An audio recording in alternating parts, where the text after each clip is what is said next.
السلام عليكم ورحمة الله وبركاته.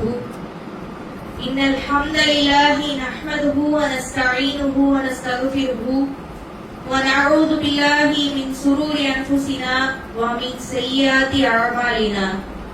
من يهده الله فلا مضل له ومن يضلل فلا هادي له. أشهد أن لا إله إلا الله وأشهد أن محمدا عبده ورسوله أما بعد. يا أيها الناس اتقوا ربكم الذي خلقكم من نفس واحدة وخلق منها زوجها وبث منهما رجالا كثيرا ونساء واتقوا الله الذي تساءلون به والأرحام إن الله كان عليكم رقيبا. يا أيها الذين آمنوا اتقوا الله حق تقاته ولا تموتن إلا وأنتم مسلمون. يا أيها الذين آمنوا اتقوا الله وقولوا قولا سديدا يصلح لكم أعمالكم ويغفر لكم ذنوبكم ومن يطع الله ورسوله فقد فاز فوزا عظيما. رب اشرح لي صدري ويسر لي أمري واحلل عقدة من لساني يفقهوا قولي. ரப்பி ஜித்னி இல்மா. எல்லாம் வல்ல அல்லாஹ்வின் கண்ணியமிக்க நல்லடியார்களே, அந்த ஏக இறைவனின் சாந்தியும் சமாதானமும் எம்பெருமானார் முஹம்மது நபி ஸல்லல்லாஹு அலைஹி வஸல்லம் அவர்கள் மீதும் அவர்களை அப்படியே பின்பற்றி வாழ்ந்து மறைந்த உத்தம சத்திய சஹாபாக்கள் மீதும் சஹாபிய பெண்மணிகள் மீதும் தாபிங்கள் மீதும் தபா தாபிங்கள் மீதும் முஃமின்கள் மீதும் முஸ்லிம்கள் மீதும் குறிப்பாக இங்கே குழுமி இருக்கிற உங்கள் மீதும் என் மீதும் அல்லாஹ்வுடைய சாந்தியும் வற்றா பெருங்கருணையும் என்றென்றும் நின்று நிலவட்டுமாக என்று பிரார்த்தித்தவளாக எனது உரையை நான் ஆரம்பம் செய்கின்றேன். கண்ணியத்திற்குரிய சகோதரிகளே, தாய்மார்களே, பெண்களுக்காக ஏற்பாடு செய்யப்பட்டிருக்கும் இந்த பெண்கள் பயான் நிகழ்ச்சியிலே அல்லாஹ்வுடைய மார்க்கத்தை அதன் தூய வடிவத்திலே அறிந்து கொள்வதற்காக நாமெல்லாம் இங்கே ஒன்று குழுமி இருக்கிறோம். இந்த நிகழ்ச்சியிலே இஸ்லாத்தில் பெண்களின் உரிமைகள் என்ற தலைப்பு எனக்கு தேர்வு செய்யப்பட்டிருக்கிறது. இஸ்லாமிய மார்க்கத்தை தவிர உலகத்தில் இருக்கிற மற்ற எல்லா மதங்களும் பெண்களை ஒரு போக பொருளாகத்தான் பார்க்கின்றது. பெண் என்றால் அவள் கணவனுக்கு பணிவிடை செய்வதும் அவனுடைய ஆசைகளை தீர்த்து வைப்பதும் அவனுக்காக குழந்தைகளை பெற்றுக் கொடுப்பதும் தான் அவளுடைய வேலை என்று பெண்களை கடந்த காலத்திலிருந்தே அடிமைகளை போல நடத்தி வந்திருக்கிறார்கள்.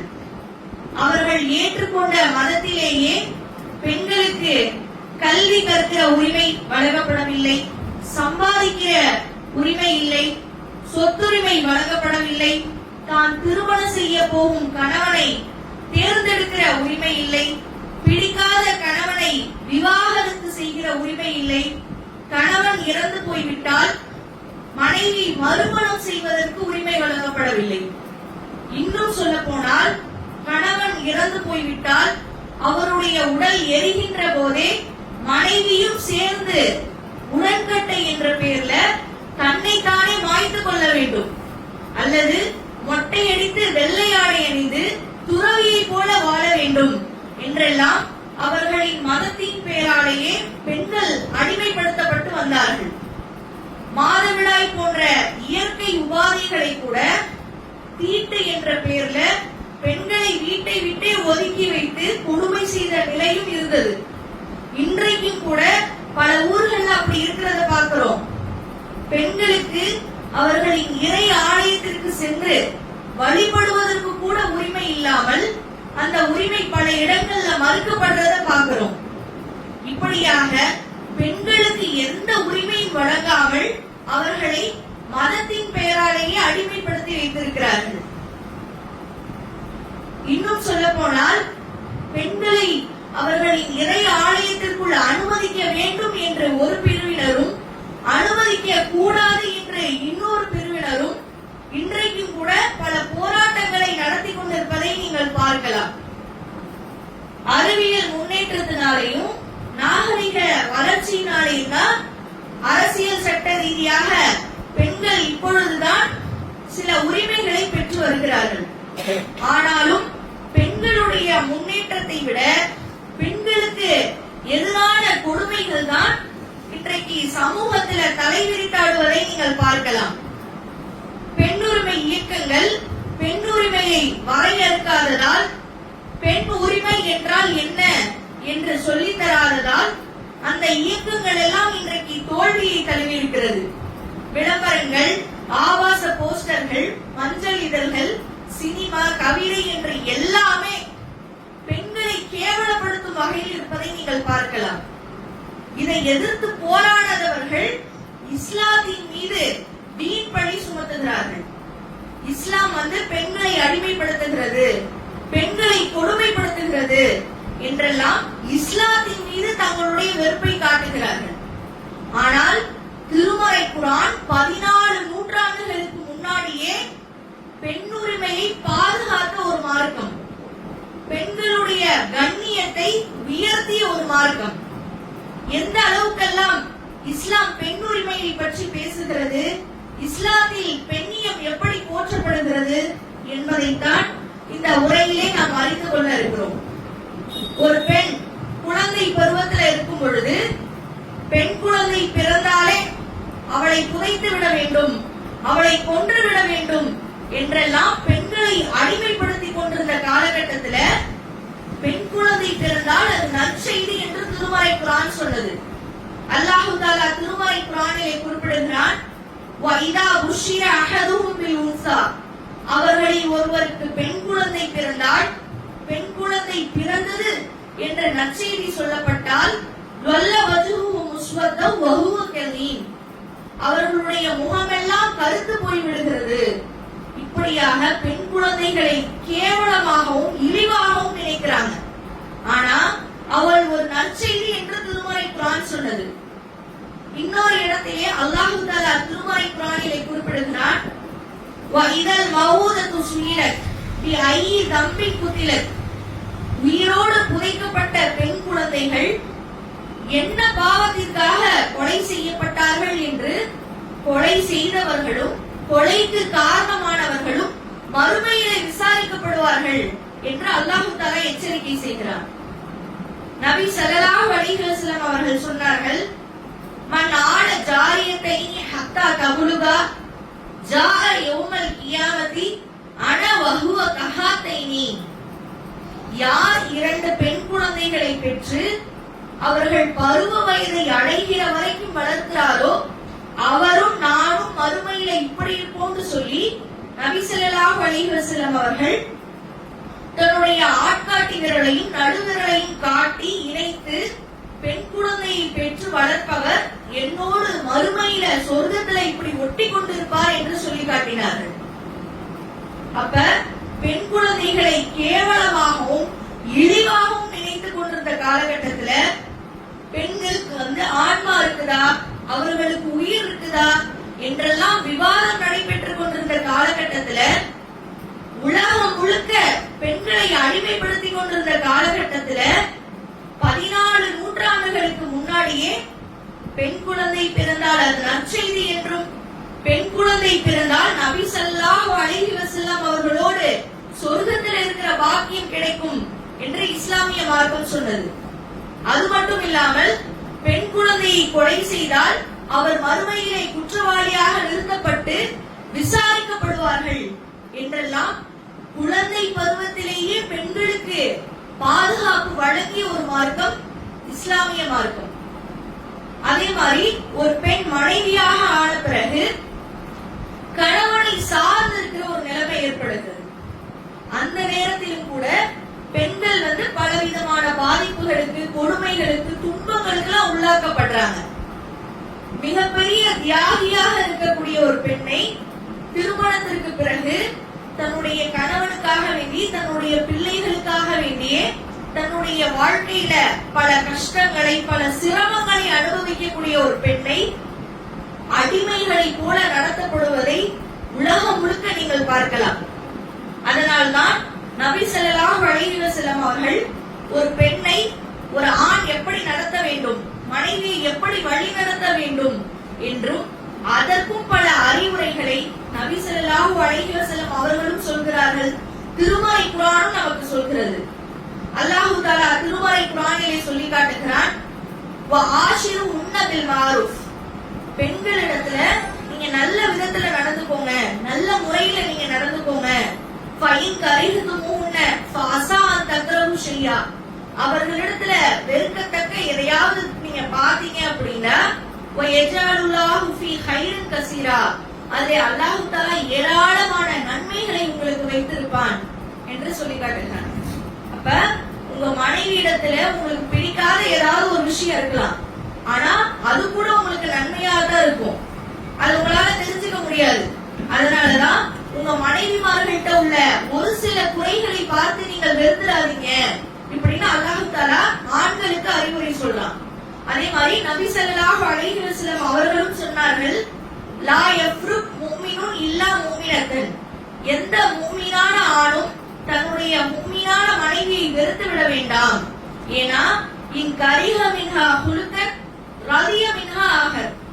அவருடைய மனைவி இடத்துல ஒரு குணத்தை அவர் வெறுத்தால் அவர் விரும்பக்கூடிய மற்ற குணத்தை பார்த்து அவர் திருப்தி அடைந்து கொள்ளட்டும் அப்படின்னு நபி ஸல்லல்லாஹு அலைஹி வஸல்லம் அவர்கள் சொல்றாங்க. அவங்கள்ட்ட உள்ள பிளஸ் மட்டும் தான் பார்க்கணுமே தவிர அவங்கள்ட்ட உள்ள மைனஸ் நீங்க கருத்துல கொள்ளாதீங்க, மைனஸ் நீங்க பார்க்காதீங்க இப்படின்னு அவங்கள்ட்ட உள்ள குறைகளை நீங்கள் தேடிக்கொண்டிருக்காமல் அவங்கள்ட்ட உள்ள நிறைகளை நீங்க தேடி பாருங்க என்று நபி ஸல்லல்லாஹு அலைஹி வஸல்லம் அவர்கள் பெண்கள்ட்ட உள்ள ஒரு சில குறைகளை பார்த்து அவர்களை வெறுத்துவிடக் கூடாது என்று பெண்களுக்கு பாதுகாப்பு உரிமையை பற்றி பேசியிருப்பதை நீங்கள் பார்க்கலாம்.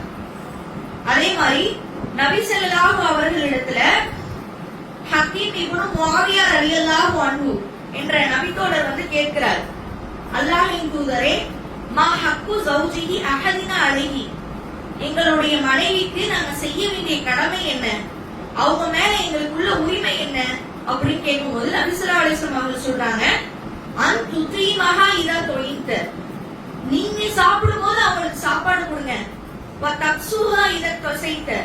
நீங்க உடுத்தும் போது அவங்களுக்கு உடுத்த கொடுங்க அப்படின்னு சொல்றாங்க. அப்ப சாப்பிடும்போது சாப்பிட கொடுக்கணும், உடுத்தும் போது உடுத்த கொடுக்கணும் என்பது இந்த காலத்திலெல்லாம் அந்த பெண்களுக்கு இந்த மாதிரியான உரிமைகள் எல்லாம் வழங்கப்படாமல் இருக்கிறத பாக்குறோம். கணவன் சாப்பிட்டுட்டு அவர் இலையில ஏதாவது மிச்சம் மீதி வச்சிருப்பாருல, அந்த சாப்பாட்டை தான் அந்த மனைவி சாப்பிடணும். வருஷத்துக்கு ஒரு தடவை தான் அவங்களுக்கு ட்ரெஸ் எடுத்து கொடுக்கணும் என்ற நிலைமை எல்லாம் இன்றைக்கும் பல ஊர்கள்ல அப்படி இருக்கிறத பாக்குறோம். அப்ப மனைவின்றவ நீ மிச்சம் வச்ச சாப்பாடை சாப்பிடுறதுக்கு அவங்க ஒரு நாயோ ஒரு பூனையோ கிடையாது. அவங்களும் மனுஷிதான், அவங்களுக்கும் உணர்வுகள் இருக்குது. அதனால நீ சாப்பிடும் போது அவளையும் உட்கார வச்சு அவளுக்கு சாப்பாடு கொடு. நீ எப்ப வேணா ட்ரெஸ் எடுத்து புது ட்ரெஸ் எடுத்து உடுத்துறியோ அப்ப வேணா உன் மனைவிக்கும் ட்ரெஸ் எடுத்து உடுத்த கொடு என்று 14 நூற்றாண்டுகளுக்கு முன்னாடியே நபி ஸல்லல்லாஹு அலைஹி வஸல்லம் அவர்கள் பெண்களுடைய உரிமையை பற்றி பேசுகிறார்கள். பெண்களுடைய உணர்வுகளை புரிந்து கொண்டு ஆண்கள் நடக்க வேண்டும் என்று ஆண்களுக்கு அறிவுறுத்துகிறார்கள். அதனால அடுத்து சொல்றாங்க, வலா தல்ரிபில் வஜ்ஹ. அவங்கள அடிக்கிறதா இருந்தா கன்னத்துல அடிக்காதீங்க அப்படின்னு சொல்றாங்க. கன்னத்துல அடிக்காதீங்கன்னா அவங்கள கால்ல அடிக்கலாம், அவங்கள முதுகுல அடிக்கலாம் அப்படின்னு அர்த்தம். எடுத்தவனையும் ஒருத்தவங்க கோபத்துல என்ன செய்வான், கன்னத்துலதான் அடிக்க போவான். அப்ப அதை தடுத்து நிறுத்தக்கூடிய வகையில, ஆண்களுடைய கோபத்தை கட்டுப்படுத்தக்கூடிய வகையில அவங்கள நீங்க கன்னத்துல அடிக்காதீங்க அப்படின்னு ரசூலுல்லாஹ் சொல்றாங்க. அடுத்து சொல்றாங்க, வலாத்து கப்பி. அவங்கள நீங்க இழிவுபடுத்தாதீங்க. அடுத்து சொல்றாங்க, வலா தஹுஜுர் இல்லா ஃபில் பைத். அவங்கள வீட்டுல வச்சே தவிர மத்த இடங்கள்லயோ மத்தவங்களுக்கு முன்னாடி அவங்கள கண்டிச்சிடாதீங்க அப்படின்னு ரசூல் ஸல்லல்லாஹு அலைஹி வஸல்லம் சொல்றாங்க. அப்ப வந்து ஒரு பெண் கணவனுக்கு மனைவியாக இருக்கும்போது, கணவனை அண்டி இருக்கும்போது அவள் ஒரு அமானிதமாக இருக்கிறா. அவ உங்களை நம்பி ஒப்படைக்கப்பட்டிருக்கா. அதனால அவளிடத்துல நீங்க நல்ல விதத்துல நடந்துக்கோங்க. அவளிடத்துல உள்ள நன்மைகளை நீங்க பெற்றுக்கொள்ளுங்க. அவள்கிட்ட உள்ள ஒரு சில குறைகளை பார்த்து நீங்க வெறுத்துடாதீங்க. நீங்க விரும்பக்கூடிய குணங்களை பார்த்து நீங்க திருப்தி அடைந்து கொள்ளுங்க. அதே மாதிரி அவங்கள கேவலப்படுத்துற மாதிரி, இழிவுபடுத்துற மாதிரி நீங்க நடந்துக்காதீங்க அதனால அவங்களுக்கு சாப்பாடு கொடுக்காம பட்னி போட்டு சாகடிச்சிடாதீங்க, அவங்களுக்கு துணிமணி எடுத்து கொடுக்காம அனாத மாதிரி ஆக்கிடாதீங்க என்றெல்லாம் நபி ஸல்லல்லாஹு அலைஹி வஸல்லம் அவர்கள் 14 நூற்றாண்டுகளுக்கு முன்னாடியே பெண்களுக்கான அந்த அடிப்படை உரிமைகளையும் பாதுகாப்பு உரிமைகளை பற்றி பேசியிருப்பதை நாம் பார்க்கிறோம். அதே மாதிரி ஒரு பெண் தாயாக இருக்கிறார். அந்த நேரத்திலும் கூட இஸ்லாம் பெண்களுக்கு எந்த அளவுக்கு உயர்வை வழங்கியிருக்குதுன்னு பாருங்க. நபி ஸல்லல்லாஹு அலைஹி வஸல்லம் அவர்களிடத்துல ஒரு மனிதர் கேட்கிறாரு, மன் அஹப்பு நாசி பி ஹுஸ்னி ஸஹாபதி, நான் அழகிய முறையில நட்பு கொள்வதற்கு ரொம்பவும் தகுதி படைத்தவர் யாரு அப்படின்னு கேட்கிறாரு. அப்ப நபி ஸல்லல்லாஹு அலைஹி வஸல்லம் அவர்கள் சொல்றாங்க, உம்முக்க, உன்னுடைய தோழமைக்கு உன்னுடைய நட்புக்கு ரொம்ப தகுதி படைத்தவர் யார் என்று கேட்டால், உன்னுடைய முதல் நண்பர் யார் என்று கேட்டால் அம்மா, உன்னுடைய அம்மா அப்படின்றாங்க, உன்னுடைய தாய் அப்படின்னு சொல்றாங்க. அதுக்கு அடுத்து யாரு அப்படின்னு கேட்கிறாரு. அப்போ ரசூலுல்லாஹ் உம்முக்க, உன்னுடைய தாய் அப்படின்னு சொல்றாங்க. அதற்கு அடுத்து யாருன்னு கேக்குறாங்க, உம்முக்க, உன்னுடைய தாய் அப்படின்னு ரசூலுல்லாஹ் சொல்றாங்க. அதற்கு அடுத்து யாருன்னு கேக்குறாரு, அபூக்க, உன்னுடைய தந்தை அப்படின்னு ரசூலுல்லாஹ் சொல்றாங்க. அப்ப உலகத்திலேயே ஒரு மனிதன் முதல் நண்பனாக முதல் தோழனாக யாரை எடுத்துக்கொள்ளணும், யாரிடத்துல அதிக நேரம் செலவழிக்கணும், யாரிடத்துல பொருளாதாரத்துல செலவழிக்கணும், யார்கிட்ட இரக்கமாகவும் அன்பாகவும் நேசமாகவும் பாசமாகவும் நடந்துக்கணும், அவளுடைய தாய் இடத்துலதான். ஏன்னா முதல் இடமும் தாய்க்கு தான், 2வது இடமும் தாய்க்கு தான், 3வது இடமும் தாய்க்கு தான். ஏன் அப்படின்னா அவங்க மூலியமா தான் நீங்க என்ன செஞ்சிருக்கீங்க, உருவாயிருக்கிறீங்க. அவங்கதான் உன்னை வயிற்றுல சுமந்து இருக்கிறாங்க. சுமக்கும் போது சரி, பெக்கும் போதும் சரி, அவ்வளவு கஷ்டத்தை சுமந்து இருக்கிறாங்க. அது மாதிரி உங்க மேல அதிகப்படியான பாசங்களை வச்சிருக்கிறாங்க. நீங்க பிறந்தும் கூட உனக்காக வேண்டி பாலை கொடுத்து தன்னுடைய இளமையெல்லாம் தொலைச்சிருக்கிறாங்க. உனக்காக வேண்டி வாழக்கூடிய ஒரு ஜீவனை நீ நேசிக்கிறியோ இல்லையோ அவங்க உங்களை நேசிக்கிறாங்க. அப்ப அப்படிப்பட்ட ஒரு ஜீவனை நீ முதல் இடத்துல வச்சு மதிக்கணுமா இல்லையா? முதல் இடமும் அவளுக்கு தான், 2வது இடமும் தாய்க்கு தான், 3வது இடமும் தாய்க்கு தான், 4வது இடம் தான் யாருக்கு? தந்தைக்கு என்று இஸ்லாமிய மார்க்கம் பெண்களை எந்த அளவுக்கு போற்றுகிறது, எந்த அளவுக்கு கண்ணியப்படுத்துகிறது என்பதை இதன் மூலமாகவும் நம்ம தெரிஞ்சுக்கலாம். இது மட்டும் இல்லாம எல்லா இடங்கள்லயும் எந்தெந்த இடத்துல எல்லாம் பெண்களுக்கு உயர்வு கொடுத்தால் அது சிறப்பானதாக இருக்குமோ அந்தந்த இடங்கள்லாம் இஸ்லாம் பெண்களுக்கு உயர்வை வழங்கியிருக்கிறத பார்க்கலாம்.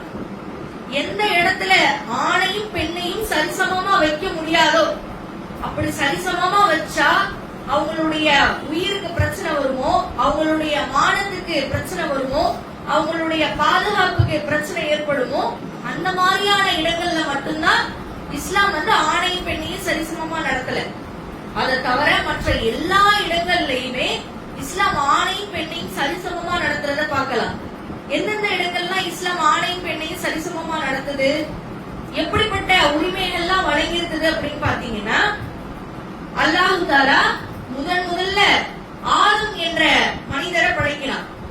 அவருக்கு அப்படி படைக்கும் போதே ஹவ்வான்னு அவங்களுக்கு ஒரு ஜோடியும் படைக்கலாம். ஏன்னா பெண் இல்லாம ஆணால இருக்க முடியாதுன்றனால ஆணையும் பெண்ணையும் அல்லாஹ் சேர்த்து படைக்கலாம். படைச்சு 2 பேரையுமே சொர்க்கத்துல தங்க வைக்கலாம்.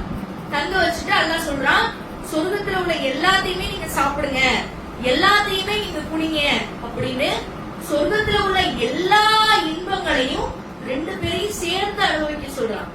அப்படி அனுபவிக்க சொல்லிட்டு ஒரே ஒரு தடையை மட்டும் போடுறான். அந்த தடையுமே 2 பேருக்கும் பொதுவா தான் போடுறான். அது என்ன தடை? வலா தக்ரபா ஹாதிஹி ஷஜரா, நீங்க 2 பேரும் இந்த மரத்தை நெருங்கிடாதீங்க. ஃபதகுனா மினல் ஸாலிமீன், அப்படி நெருங்குனீங்கன்னா நீங்க அநியாயக்காரர்களா, குற்றவாளியா ஆயிடுவீங்க இப்படின்னு அல்லாஹ் தஆலா சொல்றான். அப்ப இந்த வசனத்துல இருந்து நம்ம என்ன விளங்குறோம்? ஆணையும் பெண்ணையும் இறைவன் படைச்ச அந்த நேரத்திலேயே முதல் ஆணையும் முதல் பெண்ணையும் அல்லாஹ் படைச்சான்ல, அவங்க மூலமா தான் இந்த மனித சமுதாயம் பல்கி பெருகுனுச்சு. இந்த முதல் ஆணுக்கும் முதல் பெண்ணுக்கும் இறைவன் என்ன செய்யறான்னா, ஆம்பளை சாப்பிடுற மாதிரி பொம்பளை நீங்களும் சாப்பிட்டுக்கோங்க, ஆம்பளை அவர் எல்லாத்தையும் குடிக்கிற மாதிரி பொம்பளை நீங்களும் குடிச்சுக்கோங்க இப்படின்னு சொர்க்கத்தில் உள்ள எல்லா இன்பங்களையும் 2 பேரையும் சேர்ந்து அனுபவிக்க சொல்றான். அது மாதிரி அவருக்குள்ள தடை மாதிரிதான் உங்களுக்கும் இப்படின்னு சொல்லிட்டு மனித தன்மையில பொறுத்த வரைக்கும் ஆணும் பெண்ணும் சமன் அப்படின்னு சொல்லி இறைவன் என்ன செய்யறான்? ஒரு விஷயத்தை அனுபவிக்க சொன்னாலும் ரெண்டு பேருக்கும் சேர்ந்து அந்த அனுபவிக்கிறத கொடுக்கலாம். ஒரு விஷயத்தை தடை செய்தாலும் அந்த ரெண்டு பேருக்குமே அது பொதுவானதாக ஆக்கி இருக்கிறத பாக்குறோம். ஆனா இன்றைக்கு சமூகத்துல பாத்தீங்கன்னு சொன்னா பெண்களை விருந்துக்குன்னு யாரும் அழைக்கிறது இல்ல. ஆண்களுக்கு தான் விருந்துக்கு சொல்லுவாங்களே தவிர ஆண்கள்கிட்ட சொல்லிட்டு அவங்க வீட்டுல உள்ள பொண்டாட்டி பிள்ளைங்க எல்லாம் கூட்டு வந்துருவாரு அப்படின்னு பெண்களை யாரும் தனியா அழைக்க மாட்டாங்க. ஆண்களை ரோட்ல பார்த்து சொல்லிடுறது, விருந்து வச்சிருக்கோம், அப்பா அவங்க பொண்டாட்டி பிள்ளைங்க எல்லாத்தையும் கூட்டு வந்துருப்பா அப்படின்னு சொல்லிட்டு இப்படி சொல்லிட்டா வீட்டுல உள்ள பெண்களை அழைக்க வேண்டிய தேவை இல்ல அப்படின்னு இந்த காலத்திலயும் கூட இந்த 21வது நூற்றாண்டுலயும் பெண்களுக்கு எந்த உணர்வும் இல்லாத மாதிரி, அவங்க மனித இனத்திலேயே இல்லாத மாதிரி அப்படி எல்லாம் ஒதுக்கி வைக்கிறத பாக்குறோம். இன்னும் சொல்ல போனா ஒரு சாப்பாட்டு விஷயத்துல கூட ஆண்கள்கிட்ட தான் விருப்பம் கேட்கப்படுது. உங்களுக்கு இது சமைக்கவா, அது சமைக்க, அது பிடிக்குமா, அது பிடிக்குமா, இப்படி ஆண்கள்கிட்ட தான் விருப்பம் கேட்கப்படுதே தவிர பெண்கள்கிட்ட உங்களுக்கு என்ன பிடிக்கும், இது சமைக்கலாமா, அது சமைக்கலாமா, அப்படி யாரும் பெண்கள்கிட்ட அனுமதி கேட்கறது கிடையாது, விருப்பம் கேட்கறது கிடையாது.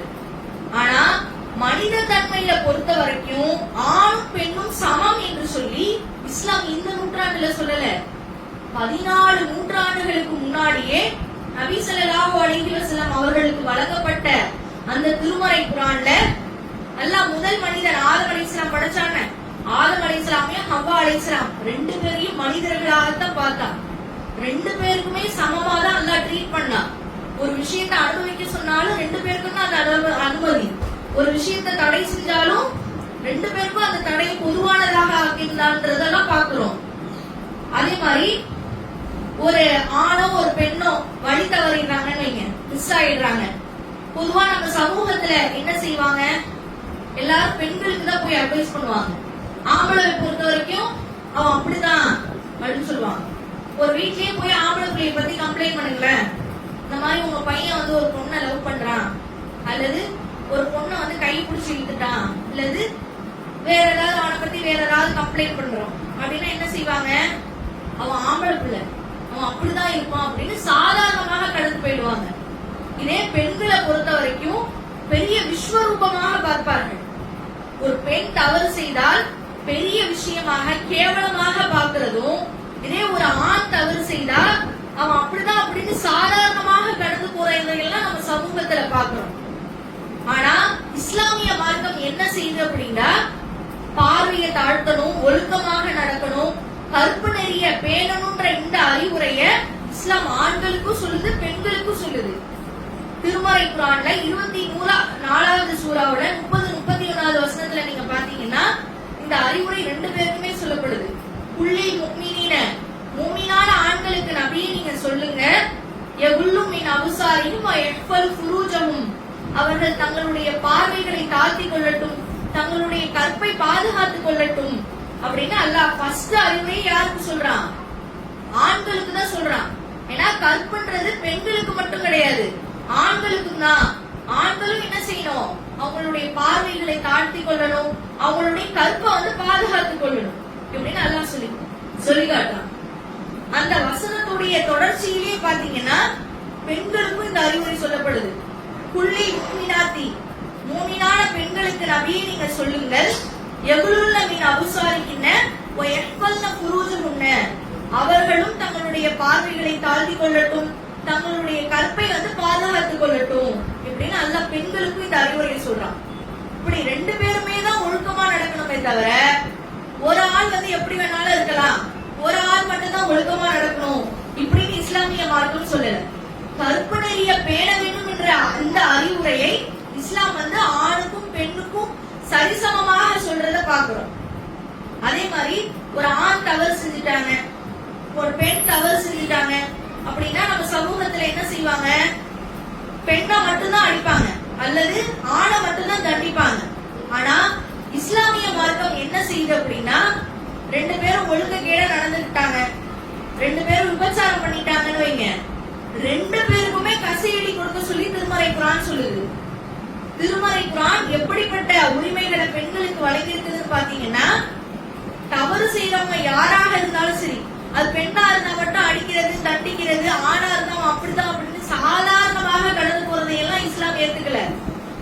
மாதிரி குர்ஆன் வசனங்களை பாருங்க. அஸ்ஸானியத்து வஸ்ஸானி, விபச்சாரம் செய்யக்கூடியவன் ஆணாக இருந்தாலும் பெண்ணாக இருந்தாலும், ஃபஜ்லிது குல்ல வாஹிதி மின்ஹுமா மியத்த ஜல்தா, அவர்கள் ஒவ்வொருவரையும் 100 கசையடி கொடுக்க சொல்லி திருமறை குர்ஆன் சொல்லுது. அப்ப தண்டனை, அதாவது தவறு செய்யறவங்க யாராக இருந்தாலும் சரி, அவங்களுக்கு தண்டனை என்ன? ஆணாக இருந்தாலும் பெண்ணாக இருந்தாலும் தண்டனை ஒண்ணு அப்படின்னு தண்டனையில கூட இஸ்லாம் ஆணையும் பெண்ணையும் சரிசமமாக நடத்துறத பாக்குறோம். இப்படி குற்றவியல் சட்டங்கள் நீங்க எதை எடுத்துக்கிட்டாலும் சரி, அது குற்றம் செஞ்சுட்டாங்களா, அது ஆண் பெண் எல்லாம் பார்க்க மாட்டான். ஆணாக இருந்தாலும் பெண்ணாக இருந்தாலும் தண்டனை ஒண்ணுதான். இப்படின்னு அந்த தண்டனையில கூட ஆணையும் பெண்ணையும் இஸ்லாம் சரிசமமாக நடத்துறத பாக்குறோம். அதே மாதிரி திருமறை குர்ஆன்ல இஸ்லாம் நமக்கு வணக்க வழிபாடுகளை சொல்லி தருது, பல போதனைகளை நமக்கு சொல்லி தருது. அந்த போதனைகள்லாம் ஆண்கள் கடைபிடித்தால் என்ன நன்மை இறைவனிடத்துல கிடைக்குமோ, என்ன கூலி இறைவனிடத்துல கிடைக்குமோ அதே கூலி பெண்களுக்கும் கிடைக்கும். ஆம்பளை அவனுக்கு ஆம்பளை தொழுதா அவனுக்கு கூடுதலான நன்மை, பொம்பளை தொழுதா அவங்களுக்கு கூலி கம்மியா கிடைக்கும். இப்படின்னு அவங்க பெண் என்ற காரணத்தினாலதான் அவங்களுக்கு சரிசமமான கூலி இல்ல இப்படின்லாம் இஸ்லாமிய மார்க்கம் சொல்லல. திருமறை குர்ஆன்ல எப்படி சொல்லப்படுது? ஏன்னா இன்றைக்கு சமூகத்துல பாக்குறோம், பல இடங்கள்ல ஆண்களை விட பெண்களை வேலைக்கு எடுக்கிறதுக்கு என்ன காரணம்? பெண்களுக்கு ஒரு சும்மா 2000 3000 சம்பளம் கொடுத்தா போதும், வேலை பார்க்கறது ஒரே வேலைதான், அந்த வேலையை ஆண் செஞ்சா ஒரு சம்பளம், பெண் செஞ்சா ஒரு சம்பளம் அப்படின்னு சொல்லிட்டு பெண்கள்னால அவங்கள ஒரு மட்டமாகத்தான் பாக்குறாங்க. ஆனா திருமறை குர்ஆன்ல எப்படி சொல்லப்படுது? ஆணும் தொழுறான் பெண்ணும் தொழுறா, ஆணும் நோன்பு வைக்கிறான் பெண்ணும் நோன்பு வைக்கிறான். 2 பேருமே இறைவனுக்கு முன்னாடி மறுமையில போய் நிற்கும் போது, இவன் ஆணுன்றனால இவனுக்கு கூலி அதிகம், இவ பெண்ணுன்றனால இவளுக்கு நன்மை கம்மி இப்படி எல்லாம் இஸ்லாமிய மார்க்கம் சொல்லல. அந்த கூலியை பெறுவதில, இறைவன்கிட்ட உள்ள பரிசை பெறுவதில ஆணும் பெண்ணும் சரிசமம் தான் அப்படின்னு குர்ஆன் சொல்லுது. திருமறை குர்ஆன்ல 33வது சூரா அல் அஹ்ஸாப் என்ற சூராவுல 35வது வசனத்துல அல்லாஹ் சொல்றான், இன்னல் முஸ்லிமீன வல் முஸ்லிமாத்தி, முஸ்லிமான ஆணாக இருந்தாலும் பெண்ணாக இருந்தாலும், வல் முஃமினீன வல் முஃமினாத்தி, இறை நம்பிக்கை கொண்டவர்கள் ஆணாக இருந்தாலும் பெண்ணாக இருந்தாலும், வல் கானிதீன வல் கானிதாத்தி, கட்டுப்பட்டு நடக்கக்கூடியவர்கள் ஆணாக இருந்தாலும் பெண்ணாக இருந்தாலும், வஸ்ஸாதிகீன வஸ்ஸாதிகாத்தி, உண்மை பேசக்கூடியவர்கள் ஆணாக இருந்தாலும் பெண்ணாக இருந்தாலும், வஸ்ஸாபிரீன வஸ்ஸாபிராத்தி, பொறுமையை மேற்கொள்ளும் ஆணாக இருந்தாலும் பெண்ணாக இருந்தாலும், வல் ஹாஷியீன வல் ஹாஷியாத்தி, பணிவாக நடக்கக்கூடியவர்கள் ஆணாக இருந்தாலும் பெண்ணாக இருந்தாலும், வல் முத்தசத்திகீன வல் முத்தசத்திகாத்தி, சதகா செய்யக்கூடியவங்க, தர்மம் செய்யக்கூடியவர்கள் ஆணாக இருந்தாலும் பெண்ணாக இருந்தாலும், வஸ்ஸாயிமீன வஸ்ஸாயிமாத்தி, நோன்பு நோக்கக்கூடியவர்கள் ஆணாக இருந்தாலும் பெண்ணாக இருந்தாலும், வல் ஹாஃபிலீன ஃபுரூஜஹும் வல் ஹாஃபிலாத், தங்களுடைய கற்பை பாதுகாத்துக் கொள்ளக்கூடிய ஆணாக இருந்தாலும் பெண்ணாக இருந்தாலும், வதாக்கிரீனல்லாஹ கஸீரன் வதாக்கிராத், அல்லாஹ்வை அதிக அதிகம் நினைக்கக்கூடிய ஆணாக இருந்தாலும் பெண்ணாக இருந்தாலும், அஅத்தல்லாஹு லஹும் மக்ஃபிரத்தன் வ அஜ்ரன் அஸீமா, அவர்களுக்கு மன்னிப்பையும் மகத்தான கூலியையும் அல்லாஹ் தயார் செய்து வைத்திருக்கிறான் என்று திருமறை குர்ஆனிலே அல்லாஹ் தஆலா சொல்லி காட்டுகிறார். அப்ப நன்மை செய்யறவங்க ஆணாக இருந்தாலும் பெண்ணாக இருந்தாலும் அவங்களுக்கு எப்படிதான், அவங்க 2 பேருக்குமே மன்னிப்பும் இருக்குது மகத்தான கூலியும் இருக்குது இப்படின்னு இறைவன் சொல்றத பாக்குறோம். அப்ப மறுமையில இறைவன்கிட்ட கூலியை பெறுவதில, அந்த நன்மையை பெறுவதில இஸ்லாம் ஆணையும் பெண்ணையும் சரிசமமாக நடத்துறத பாக்குறோம். அதே மாதிரி கல்வி கற்கிற விஷயத்த சொல்லும் போது இஸ்லாத்துல பெண்களுக்கு கல்வி கற்கிற உரிமை எல்லாம் இல்ல, அந்த உரிமையெல்லாம் அவங்களுக்கு வழங்கப்படல அப்படின்லாம் சொல்லுவாங்க.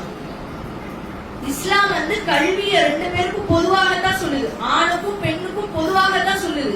அந்த குர்ஆன் வசனங்களை பாருங்க. குல் ஹல் யஸ்தவில்லதீன யஅலமூன வல்லதீன லா யஅலமூன், படித்தவர்களும் படிக்காதவர்களும் சமமாவார்களா என்று நபியே நீங்க கேளுங்கன்னு அல்லாஹ் சொல்றான். இன்னொரு வசனத்துல அல்லாஹ் சொல்றான், இன்னமா யததக்கரு உலுல் அல்பாப், அறிவுடையவர்கள் கல்வியாளர்கள் தான் சிந்திச்சு பார்ப்பாங்க இப்படின்னு அல்லாஹ் சொல்றான். இந்த வசனங்கள்ல இருந்து நம்ம என்ன விளங்குறோம்? கல்வியாளர்கள் தான் சிறந்தவர்கள், படிக்காதவர்களை விட படித்தவர்கள் தான் சிறந்தவர்கள், கல்வி அறிவு உடையவர்கள் தான் சிந்தித்து பார்ப்பார்கள் இப்படின்னு அல்லாஹ் சொல்லி காட்டுறான். இல்ல ஆண் பெண்ணு அல்லாஹ் பிரிச்சு காட்டுறான். இல்ல ஆண் பெண் அப்படின்லாம் அல்லாஹ் பிரிக்கல. அது மாதிரி இன்னொரு அறிவுரை சொல்லப்படுது. குர் ரப்பி ஜித்னி இல்மா, என் இறைவா எனக்கு கல்வி ஞானத்தை அதிகப்படுத்து இப்படி நபியே நீங்க கேளுங்கன்னு அல்லாஹ் சொல்றான். இந்த அறிவுரை ஆணுக்கும் சொல்லப்படுது, பெண்ணுக்கும் சொல்லப்படுது. ரெண்டு பேருக்குமே பொதுவாகத்தான் இந்த அறிவுரை சொல்லப்படுது. அதே மாதிரி உலக கல்விய பெண்கள் படிக்க போகும்போது அவங்க சில பாதிப்புகள் ஏற்படாம இருக்க அவங்களுக்கு சில பாதுகாப்புகளை உறுதி செஞ்சுக்கணும். என்ன அப்படின்னா, படிக்க வேண்டியதான், படிப்பு வந்து ஆணுக்கும் பெண்ணுக்கும் பொதுவானதுதான். அதே நேரத்துல ஆண்கள் கூட படிக்கக்கூடிய ஒரு நிலைமை ஏற்படும் பொழுது அந்த பெண் வந்து ஆணால ஏமாற்றப்பட வாய்ப்புகள் இருக்குது. அந்த மாதிரி ஆசிரியர்களால ஏமாற்றப்பட வாய்ப்புகள் இருக்குது. பலருடைய கேலி கிண்டலுக்கு ஆளாகக்கூடிய வாய்ப்புகள் இருக்குது. அந்த மாதிரி ஒரு ஆண் கூட தனிச்சிருக்கக்கூடிய நிலைமை ஏற்படுது. இப்ப இதையெல்லாம் கவனத்துல கொண்டு, அல்லது ஒரு பள்ளிக்கூடத்திலேயே போய் படிக்கிறாங்கன்னு வைங்க, ஹாஸ்டல்ல வந்து கெட்ட பெண்களோட தங்கும் போது அந்த கெட்ட பெண்கள்கிட்ட உள்ள அந்த போதை மாதிரியான பழக்க வழக்கங்களுக்கு நம்மளுடைய பெண்ணும் அதை பழகிப்பாங்களோ, இதனால அவங்கள எதிர்காலத்துல கட்டி கொடுக்க முடியாம போயிடுமே, குடும்பத்துல தலைகுறியிற நிலைமை ஏற்படுமே, அப்படியெல்லாம் கவனத்துல கொண்டு அவங்களுக்கு படிப்பு முக்கியமா, ஒழுக்கம் முக்கியமா, திருமண வயதுல திருமணம் முக்கியமா, இப்படி எல்லாம் பார்க்கும் பொழுது இஸ்லாம் என்ன அறிவுரை சொல்லுது? அவங்கள வந்து சரியான நேரத்துல திருமணம் பண்ணிடுங்க, அவங்களுக்கு சரியான பாதுகாப்பை ஏற்படுத்தி கொடுங்க, அவங்களுக்கு படிப்பை விட கற்பு தான் ரொம்ப முக்கியம், அவங்களுக்கு ஒழுக்கம் தான் முக்கியம், இப்படி இஸ்லாமிய மார்க்கம் சொல்றதே தவிர, மற்றபடி பெண்கள் மட்டும் படிக்கிற இடமா இருக்கு அப்படின்னா பெண்கள் என்ன செய்யலாம்? தாராளமாக கல்வி கற்க போகலாம். அதே மாதிரி படிக்க போறதுனால அவங்கள வந்து மன உளைச்சலுக்கு, ஸ்ட்ரெஸ்ஸுக்கு எல்லாம் ஆளாக மாட்டாங்க. அது மாதிரி படிக்க போறதுனால அவங்களுக்கு கல்யாணம் பண்ணலாம் லேட் ஆகாது அப்படின்னா பெண்கள் தாராளமாக என்ன செய்யலாம்? படிக்கிறதுக்கு போகலாம். இஸ்லாம் வந்து கல்வி கற்கிற உரிமையும் பெண்களுக்கு வழங்கி இருக்குது. அப்படி உலக கல்வி எல்லாம் படிச்சு முடிச்சுட்டு மார்க்க கல்வி படிக்கிறாங்க. இப்படி மார்க்க கல்வி படிச்சு முடிச்சுட்டு அவங்க வீட்லயே சும்மா இருக்க வேண்டிய தேவையில்லை. அவங்க படிச்சத மற்றவர்களுக்கு எடுத்து சொல்லக்கூடியவர்களாக இருக்கலாம். ஒரு டீச்சரா இருக்கலாம், ஒரு டாக்டரா இருக்கலாம், அல்லது ஆலிமாவாக இருக்கலாம், அல்லது இஸ்லாத்தை பிரச்சாரம் பண்ணக்கூடியவராகவும் இருக்கலாம். இப்படி அந்த பிரச்சாரம் பண்ணக்கூடிய அந்த உரிமையும் இஸ்லாம் ஆணுக்கும் பெண்ணுக்கும் சரிசமமாக கொடுத்திருக்குது. அதே மாதிரி அவங்க என்ன செய்யலாம்? சம்பாதிக்க போகலாம். வேலைக்கு போறதுனால, அவங்க சம்பாதிக்க போறதுனால அவங்களுடைய மானத்துக்கு, கருப்புக்கு எந்த பிரச்சனையும் வராதுங்கிற பட்சத்துல பெண்கள் என்ன செய்யலாம்? தாராளமாக சம்பாதிக்க போகலாம். சில பெண்கள் என்ன செய்வாங்க? எல்லாத்தையும் சகிச்சுக்கிட்டு நாங்களும் வேலைக்கு போறோம் அப்படின்னு போவாங்க. ஏன்னா வேலைக்கு போற இடங்கள்ல, வேலைக்கு போற அந்த வாகனங்கள்லயும் சரி, அந்த நிக்கக்கூடிய இடங்கள்லயும் சரி, வேலை பார்க்கிற இடங்கள்லயும் சரி, பல ஆண்களால பல டார்ச்சர்களை அனுபவிப்பாங்க. அப்ப அந்த டார்ச்சர் எல்லாம் அனுபவிச்சுக்கிட்டு நாங்களும் வேலைக்கு போறோம் இப்படின்னு பெண்கள் போக கூடாது. ஏன்னா நமக்கு அதை விட என்னதான் முக்கியம்? ஒழுக்கம் தான் முக்கியம், கற்பு தான் முக்கியம் அப்படின்னு அதுல கவனமாக இருக்கணும். ஏன்னா நம்மளுடைய மான மரியாதையை இழந்த பிறகு நமக்கு வேலை கிடைச்சி என்ன புண்ணியம், வேலை பார்த்து என்ன புண்ணியம்? அப்ப நம்முடைய மானத்துக்கு, கற்புக்கு, நம்மளுடைய மரியாதைக்கு எந்த கலங்கமும் வராதுன்ற பட்சத்துல, எந்த பிரச்சனையும் வராதுன்ற பட்சத்துல பெண்கள் தாராளமாக என்ன செய்யலாம்? சம்பாதிக்க போகலாம். சம்பாதிக்கிற உரிமையும் இஸ்லாம் பெண்களுக்கு வழங்கி இருக்குது. அதே மாதிரி சொத்துரிமையும் பெண்களுக்கு இருக்குது. ஒரு தாய் தந்தையருக்கு பிள்ளைங்க இருக்கிறாங்க அப்படின்னா அந்த பிள்ளைங்களுக்கு சொத்து கிடைக்கும். ஆண் பிள்ளையா இருந்தாலும் சொத்து கிடைக்கும், பெண் பிள்ளையா இருந்தாலும் சொத்து கிடைக்கும். அதே மாதிரி மனைவியாக இருக்கிறாங்கன்னா கணவனுடைய சொத்துல அவங்களுக்கு பங்கு கிடைக்கும். அது மாதிரி ஒரு பிள்ளைங்களுடைய சொத்துல தாய் தகப்பனுக்கு பங்கு கிடைக்கும். சில நேரங்கள்ல சகோதரிகளுக்கு சொத்து கிடைக்கும். இப்படியாக எல்லா வகையிலும் ஆண்களுக்கு கிடைக்கக்கூடிய எல்லா உரிமைகளையுமே இஸ்லாம் பெண்களுக்கும் வழங்கி இருக்கிறத பாக்குறோம். இப்படி ஏராளமான உரிமைகளை இஸ்லாம் வந்து பெண்களுக்கு வழங்கி இருக்குது. அதே மாதிரி திருமணம் பண்றாங்க. திருமணம் பண்ணும் போது பெண்கள்கிட்ட அனுமதி கேட்கணும். கன்னி பெண்ணாக இருந்தாலும் சரி, விதவை பெண்ணாக இருந்தாலும் சரி, அவங்கள்ட்ட அனுமதி கேட்டுதான் அவங்கள திருமணம் பண்ணி வைக்கணும். அவங்களுடைய அனுமதி இல்லாம அவங்கள வந்து யாருக்குமே வந்து திருமணம் பண்ணி வைக்க கூடாது. அதுக்கு இஸ்லாத்துல அனுமதி இல்ல. இப்படியாக மணமகனை தேர்வு செய்யக்கூடிய அந்த அதிகாரத்தை, உரிமையை இஸ்லாம் வந்து பெண்களுக்கு வழங்கி இருக்கிறத பாக்குறோம். அதே நேரத்துல என்ன செஞ்சிடக்கூடாது? தானே தேர்ந்தெடுத்து ஏமாந்து போயிடாம, காதல்ன்ற பேர்ல இன்னைக்கு பாக்குறோம், ஒரு பையனை காதலிக்க வேண்டியது, அந்த பையன் என்ன செய்யறான்? எங்கெல்லாம் சுத்தணுமோ, பார்க்கு, பீச், சினிமா, தியேட்டர் எல்லாத்தையும் சுத்தி முடிச்சுட்டு தன்னுடைய ஃப்ரெண்ட்ஸ் கூட சேர்ந்து அந்த பெண்ணை கூட்டு போய் கற்பழிக்கிற காட்சிகளை எல்லாம் நம்ம டெய்லி நியூஸ்ல பாக்குறோம். அப்ப அப்படி ஏமாந்து போயிடாம என்ன செய்யணும்? தன்னுடைய தகப்பனார் மூலமாகவோ, தன்னுடைய தாய் மூலமாகவோ, அல்லது தாய் மாமன் மூலமாகவோ, அல்லது உடன் பிறந்த சகோதரர்கள் மூலமாகவோ ஒரு நல்ல பையனா பார்த்து, ஒரு நல்ல மணமகனா பார்த்து, அவன் நல்லவனா, அவனுடைய கொள்கை என்ன, அவனுடைய கோட்பாடு என்ன, அவன் அழகா இருக்கானா, அவன் நம்ம கல்யாணம் நம்மளுக்கு செட் ஆவானா அப்படின்லாம் பார்த்து, அந்த பெண்ணுக்கு விருப்பம் இருந்தால் அவங்கள வந்து திருமணம் பண்ணி வைக்கணும். அவங்களுடைய விருப்பம் இல்லாம யாருமே அவங்கள கல்யாணம் பண்ணிக்க கூடாது. அது மாதிரி பெண்ணுடைய பொறுப்பா